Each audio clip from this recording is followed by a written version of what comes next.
नमस्कार विद्यार्थी मित्रों, आपका स्वागत है। हमारा विषय है हिंदी संपूर्ण और आज हम पढ़ने जा रहे हैं पाठ 5वां, गोवा जैसा मैंने देखा, जिसे लिखा है विनय शर्मा जी ने। चलिए हम उनका परिचय देखेंगे। गोवा जैसे मैंने देखा, विनय शर्मा जी। इनका जन्म 1973 में उज्जैन में, जो मध्य प्रदेश में है, वहाँ हुआ है। विनय शर्मा का अधिकांश लेखन उनके अनुभवों पर आधारित रहा है। आपकी रचनाएं पत्र पत्रिकाओं में नियमित छपती रहती है। यात्रा वृत्तांत आपकी पसंदीदा विधा है।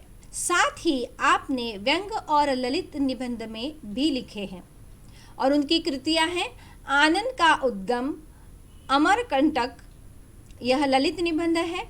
चित्र की परीक्षा, यह व्यंग। अमरनाथ यात्रा, प्रकृति के बीच, कोयम्बतूर में कुछ दिन, यह यात्रा वृत्तांत आदि जो है उनकी कृतियां है।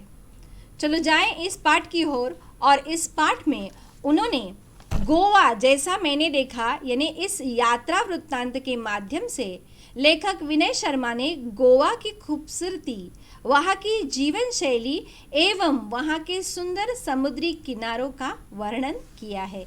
चलो तो हम देखेंगे यह पाठ, गोवा जैसा मैंने देखा। उनकी गद्य संबंधी जो विस्तृत जानकारी उन्होंने दी है। प्रस्तुत यात्रा वर्णन के माध्यम से लेखक ने गोवा के सुंदर समुद्री किनारों, वहाँ की जीवन शैली, त्योहार आदि का बड़ा ही मनोरम वर्णन किया है। चलो देखेंगे इस पाठ को। गोवा, यह नाम सुनते ही सबका मन तरंगित हो उठता है, और हो भी क्यों ना। यहाँ की प्रकृति, आबोहवा और जीवन शैली का आकर्षण ही ऐसा है कि पर्यटक खुद ब खुद यहाँ खींचे चले आते हैं। देश के एक कोने में स्थित होने के बावजूद यह छोटा सा राज्य प्रत्येक पर्यटक के लिए दिल की धड़कन है। यही कारण है कि मैं भी अपने परिवार के साथ इंदौर से गोवा जा पहुंचा। खांडवा से मेरे साड़ू साहब भी सपरिवार हमारे साथ शामिल हो गए। गोवा हमारा पड़ोसी राज्य है और लेखक जो है इंदौर से यह गोवा देखने आ पहुंचे। चलो लेखक की दृष्टि से हम गोवा का वर्णन देखेंगे। 23 नवंबर को जब गोवा एक्सप्रेस मडगांव रुकी तो सुबह का उजास हो गया था। एक टैक्सी के हॉर्न ने मेरा ध्यान उसकी ओर खींचा और हम फटाफट उसमें बैठ गए। टैक्सी एक पतली सी सड़क पर दौड़ पड़ी। शीतल हवा के झोंके से मन प्रसन्न हो गया और यात्रा की सारी थकान मिट गई। मैं सोचने लगा कि पर्यटन का भी अपना ही आनंद है। जब हम जीवन की कई सारी समस्याओं से जूझ रहे हो तो उसने निजात पाने का सबसे अच्छा तरीका पर्यटन ही है। बदलते हुए वातावरण के कारण मन तरोताज़ा हो जाता है तथा शरीर को कुछ समय के लिए विश्राम मिल जाता है। कुछ देर बाद हमारी टैक्सी मडगांव से 5 किमी दूर दक्षिण में स्थित कस्बा बेनिलियम के एक रिसोर्ट में आकर रुक गई। यह रिसोर्ट हमने पहले से ही बुक कर लिया था, इसलिए औपचारिक खाना पूर्ति कर हम आराम करने के इरादे से अपने अपने सूट में चले गए। इससे पहले कि हम कमरों से बाहर निकले, मैं आपको गोवा की कुछ खास बातें बता दूं। दरअसल गोवा राज्य 2 भागों में बटा हुआ है, दक्षिण गोवा जिला तथा उत्तर गोवा जिला। इसके राजधानी पणजी मांडवी नदी के किनारे स्थित है। यह नदी काफ़ी बड़ी है तथा वर्ष भर पानी से भरी रहती है। फिर भी समुद्री इलाका होने के कारण यहाँ मौसम में प्राय उमस तथा हवा में नमी बनी रहती है। शरीर चिपचिपाता रहता है, लेकिन मुंबई जितना नहीं, क्योंकि यहाँ का क्षेत्र हरितिमा से भरपूर है, फिर भी धूप तो तीखी ही होती है। यानी यहाँ का परिसर जो है वो हरा भरा है मुंबई से भी ज़्यादा, और इसलिए वहाँ शरीर ज़्यादा चिपचिपा होता है जितना मुंबई में नहीं। यूँ तो गोवा अपने खूबसूरत सफ़ेद रेतीले तटों, महंगे होटलों तथा खास जीवन शैली के लिए जाना जाता है, लेकिन इन सब के बावजूद यह अपने आप में एक सांस्कृतिक विरासत भी समेटे हुए है। यहाँ की शाम बड़ी अच्छी होती है, तो चलो इस शाम का आनंद लेने के लिए बेनालियम के बीच की ओर चले। आप भी चले, क्योंकि बहुत ही खूबसूरत तथा शांत जगह है बेनालियम। दिन भर की थकान तथा उमस भरी गर्मी के बाद शाम को बीच पर जाना बड़ा अच्छा लग रहा था। रिसोर्ट से बीच की दूरी कोई 1 किमी ही थी, लेकिन जल्दी चलने के बाद भी यह दूरी तय हो ही नहीं पा रही थी। अरब सागर देखने का उत्साह बढ़ता ही जा रहा था। तभी अचानक लहरों की आवाज़ सुनाई दी, जो किसी रणभेदी की तरह थी। हम सभी दौड़ पड़े। सड़क पीछे छूट गई थी, इसलिए रेत पर तेजी से दौड़ना मुश्किल हो रहा था। फिर भी धंसे हुए पैरों को पूरी ताकत से उठा कर भाग रहे थे। खूबसूरत समंदर देखते ही मैं उससे जाकर लिपट गया। इधर बच्चे रेत का घर बनाने में जुट गए। लहरें उनका घर गिरा देती तो वे दूसरी लहर आने के पहले फिर नया घर बनाने में जुट जाते। यह क्रम चलता रहा। मैंने इन बच्चों से सीखा कि जीवन में आशावाद हो तो कोई काम असंभव नहीं है। शाम गहराने में पर हम किनारे पर बैठ गए, मानो हर लहर कह रही हो कि बनने के बाद मिटना ही नियति है। यह जीवन का सत्य भी है। यहाँ एक मज़ेदार दृश्य भी देखने को मिला। लहरों की आवाज़ के बीच पक्षियों की टी टी टी की आवाज़ भी आपका ध्यान अपनी ओर खींच लेती है। दरअसल ये पक्षी लहरों के साथ बहकर आई मछलियों का शिकार करने के लिए किनारे पर ही मंडराते रहते हैं, लेकिन जब तेज हवा के कारण एक ही दिशा में सीधे नहीं उड़ पाते तो सुस्ताने के लिए किनारे पर बैठ जाते हैं। यहाँ बैठे कुत्ते को इसी बात का इंतज़ार रहता है। मौका मिलते ही वे इन पर झपट पड़ते हैं, लेकिन बेचारे कुत्ते को सफलता कम ही मिल पाती है। पक्षियों का बैठना, कुत्तों का दौड़ना और पक्षियों का टी टी कर उड़ जाना, यह दृश्य सैलानियों का अच्छा मनोरंजन करता है। इधर जैसे ही सूर्य देवता ने विदा ली, वैसे ही चंद्रमा की चांदनी में नहाकर समुद्र का नया ही चेहरा नजर आने लगा। अब समुद्र स्याह और भयावह दिखने लगा। कितना रोमांचक वर्णन उन्होंने इस गोवा के समुद्र का किया है, आगे देखेंगे। अगले दिन हमने बस से गोवा घूमने की योजना बनाई। वैसे घूमने फिरने के लिए यहाँ बाइक आदि किराए पर मिल जाती है और उन पर ही घूमने का मज़ा भी आता है, लेकिन बच्चों के कारण हमने बस में जाना मुनासिब समझा। यहाँ सी फूड की अधिकता होने के कारण शाकाहारी पर्यटकों को सुस्वादु भोजन की समस्या से भी 2-4 होना पड़ता है। काफ़ी भटकने के बाद अच्छा भोजन मिल गया तो समझो किस्मत और जेब तो ढीली हो ही गई। यह समस्या हमें पहले ही से ही पता थी, इसलिए हम अपने रिसोर्ट के स्यूट में उपलब्ध किचन में ही भोजन करते थे।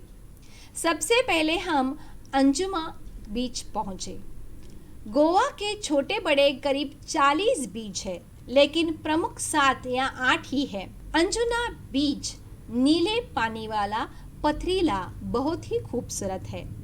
इसकी एक और लंबी सी पहाड़ी है जहां बीच का मनोरम दृश्य देखा जा सकता है। समुद्र तक जाने के लिए थोड़ा नीचे उतरना पड़ता है। नीला पानी काले पत्थरों पर पछाड़ रखाता रहता है। पानी ने काट काट कर इन पत्थरों में कई छेद कर दिए हैं, जिससे ये पत्थर कमजोर भी हो गए हैं।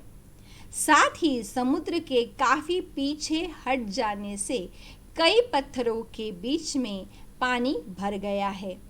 इससे वहाँ काई ने अपना घर बना लिया है। फिसलने का डर हमेशा लगा रहता है, लेकिन संघर्षों में ही जीवन है, इसलिए यहाँ घूमने का भी अपना अलग आनंद है। यहाँ युवाओं का दल तो अपनी मस्ती में डूबा रहता है, लेकिन परिवार के साथ आए पर्यटकों का ध्यान अपने बच्चों को खतरों से सावधान करने के दिशा निर्देश देने में ही लगा रहता है। मैंने देखा कि समुद्र किनारा होते हुए भी बेनालिया बीच तथा अंजुना बीच का अपना अपना सौंदर्य है। बेनालियम बीच रेतीला तथा उथला है। यह मछुआरों की पहली पसंद है। यहाँ सुबह सुबह बड़ी मात्रा में मछलियाँ पकड़ी जाती है, लेकिन मजे की बात यह है कि इतनी सारी मछलियाँ स्थानीय बाजारों में ही बेची जाती है। इनका निर्यात बिल्कुल भी नहीं होता।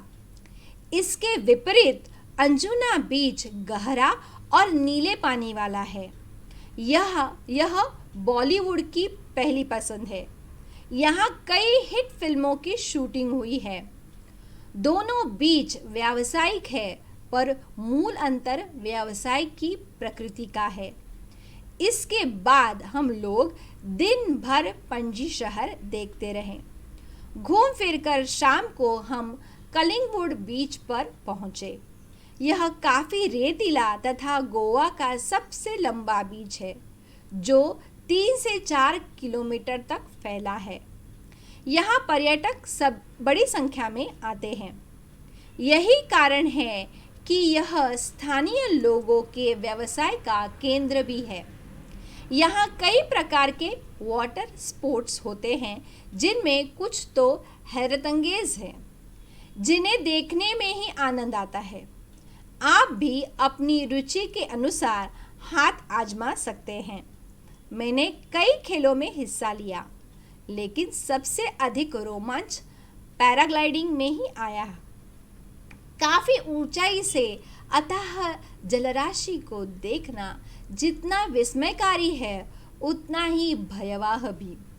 दूर दूर तक पानी ही पानी, तेज हवा और रस्सियों से हवा में लटकते हम यानी मैं और मेरी पत्नी दोनों डर भी रहे थे और खुश भी हो रहे थे। डर इस बात का था कि छूट गए तो समझो गए, और खुशी इस बात की कि ऐसा रोमांचक दृश्य पहली बार देखा। सचमुच अद्भुत। हम यहाँ 4-6 दिन रहे, लेकिन हमारी एक ही दिनचर्या रही। सुबह जल्दी उठना, फटाफट नाश्ता करना और दिन भर घूम फिर कर थक कर शाम को रिसॉर्ट आकर थकान मिटाने के लिए पुल में तैरना। एक दिन कोलवा बीच पर हमने बोटिंग का भी आनंद लिया। यहाँ हमने डॉल्फिन मछलियाँ देखी। हालांकि ये छोटी थी, पर बच्चों ने अच्छा आनंद लिया। इस दौरान यहाँ नवरात्रि तथा दशहरा पर्व मनाने का सौभाग्य भी प्राप्त हुआ। उत्तर भारत में जिस तरह हर घर तथा गली मोहल्ले में माँ दुर्गा की घट स्थापना कर तथा लड़कियों द्वारा गरबा कर पर्व मनाया जाता है, ऐसा ही यहाँ भी होता है। रावण का पुतला कहीं भी नहीं जलाया जाता है। सुबह से लोग अपने वाहनों की सफाई कर उनकी पूजा करते हैं और शाम को भगवान की एक पालकी मंदिर लाई जाती है। इसके बाद एक पेड़ विशेष की पत्तियां जोड़कर लोग एक दूसरे को देकर बधाई देते हैं। सबकी अपनी अपनी सांस्कृतिक परंपरा है। यानी ये जो है दशहरा जो हमारे यहाँ मनाते हैं, और जो हम सोना देते हैं वहाँ उनकी पत्तियों जो है वह एक दूसरे को देकर हमें बधाई देते हैं, और वही परंपरा आज भी हमारे यहाँ मौजूद है। और लेखक के लिए शायद ये नई परंपरा है, और इसलिए उन्होंने यहाँ पे उनकी परंपरा और अपनी परंपरा पर उन्होंने ज़्यादा प्रकाश डाला है। इतने कम दिनों में मैं गोवा को पूरा देख समझ तो नहीं पाया, पर इतना ज़रूर समझ गया कि पश्चिमी फैशन और सभ्यता में रचा बसा होने के बावजूद यह भारतीय संस्कृति को पूरी तरह से आत्मसात किए हुए हैं। पर्यटक फैशन के रंग में कुछ देर के लिए भले ही स्वयं को रंग कर चले जाते हैं, लेकिन स्थानीय लोग अपनी संस्कृति परंपरा की उंगली अब भी पकड़े हुए हैं। यानी हम समझते हैं कि गोवा जो है यह पश्चिमी फैशन को ज़्यादा आत्मसात किए हुए है, लेकिन उसके साथ साथ भी जो मूल परंपरा है उनको भी उन्होंने नहीं छोड़ा है, और इसलिए गोवा जो है आज भी उनकी परंपरा कायम करते हुए अभी भी उसी तरह से है। तो ये रहा पाठ। लेखक की दृष्टि से उन्होंने जब जैसे गोवा को देखा, उन्होंने यहाँ पर इस पाठ में उसका वर्णन किया है। चलो हम इसके शब्दार्थ देखेंगे। शब्द संसार जो आपके पाठ्य पुस्तक में है, आबो हवा यानी जलवायु, खाना पूर्ति यानी औपचारिकता पूरी करना, हरितमा मीन्स यानी हरियाली, सैलानी यानी सैर सपाटा करने वाले पर्यटक, सुस्वादु यानी स्वादिष्ट। मुहावरे आए हैं, मन तरंगायित होना यानी मन उमंग से भरना, निजत पाने यानी मुक्ति पाना, दो चार होना यानी जूझना, जेब ढीली होना यानी जेब खाली होना, बहुत अधिक खर्चा होना।